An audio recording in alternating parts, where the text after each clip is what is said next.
This is a story about war. The guns have fallen silent for the moment, but the battle rages on. Someone said war is hell. Here, every day is hell. Soldiers cower in trenches, waist-deep in mud, knee-deep in water, sleeping in filth, eating in filth, living in filth. And death is everywhere, always around the corner, sometimes right next door.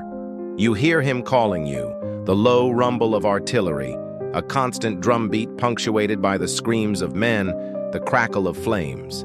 Life has been reduced to waiting for your shift in the trenches, waiting to crawl out into no man's land, waiting to charge, waiting to die.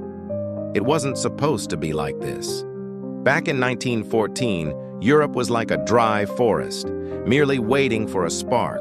The old continent was holding its breath under the weight of colossal armies, gleaming steel fleets and chains of commitment woven from suspicion and ambition. Two massive powder kegs had been formed.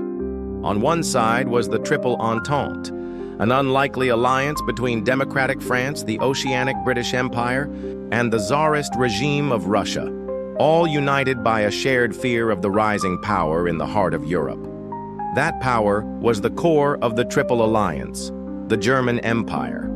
Young, heavily industrialized, and immensely proud, Germany was haunted by the fear of encirclement by France and Russia. Standing shoulder to shoulder with Germany was the aging Austro-Hungarian Empire, a multi-ethnic entity, rotting from within, desperately clinging to its past glory. The final piece, Italy, joined with its own calculations, casting a covetous eye toward France. Unbeknownst to itself, Europe was standing on the precipice of self-destruction. Then, on June 28th, under the blazing Balkan summer sun in Sarajevo, the spark was lit. A single shot rang out, and Archduke Franz Ferdinand, heir to the Austro-Hungarian throne, fell. The assassin, Gavrilo Princip, was just a young nationalist extremist, but his bullet tore through the fragile veneer of European peace. For Vienna, this was the perfect pretext to crush Serbia, a nation it saw as the root of all its troubles. An ultimatum reeking of humiliation was sent, and unsurprisingly, it was rejected. The war machine was set in motion and no one could stop it. The thunder of Austrian cannons firing on Belgrade began a deadly domino effect. Russia, seeing itself as the protector of the Slavic peoples, began to mobilize its vast army. In Berlin, Kaiser Wilhelm II, bound by his promise of a blank check to Austria-Hungary, saw Russia's action as a direct provocation. War with Russia was inevitable, and if so, it was better to have it now than to wait for the Russian bear to grow even stronger. Thus, Germany declared war on Russia and shortly thereafter, on France. The audacious Schlieffen Plan was activated, a lightning-fast scythe stroke through neutral Belgium, designed to crush the French army in 6 weeks, before turning to deal with Russia's massive but slow-moving legions. But the plan, though perfect on paper, stumbled against harsh reality. The tenacious resistance of the Belgians, especially at the fortress of Liège, slowed the German advance, buying the Allies precious days to organize. The brutality of the Belgian invasion shocked London. When German boots violated the neutrality of Belgium, a neutrality Britain had solemnly sworn to protect, the British Empire had no choice. War was declared. The professional British Expeditionary Force, the BEF, landed on the continent. The German offensive, though delayed, was still a seemingly unstoppable storm of steel. The French, with their idealistic but unrealistic Plan 17, threw themselves into the maw of German machine gun fire at the Battle of the Frontiers and suffered catastrophic losses. Both the French and the British were forced into a great retreat. Paris seemed doomed.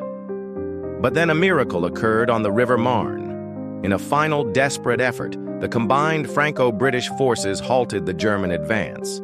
Germany's dream of a quick victory vanished. Both sides, exhausted and bled white, began the race to the sea, trying to outflank each other, only to extend the front northwards. The result was an unbroken line of trenches stretching from Switzerland to the North Sea. a stalemate. A brutal war of attrition had begun.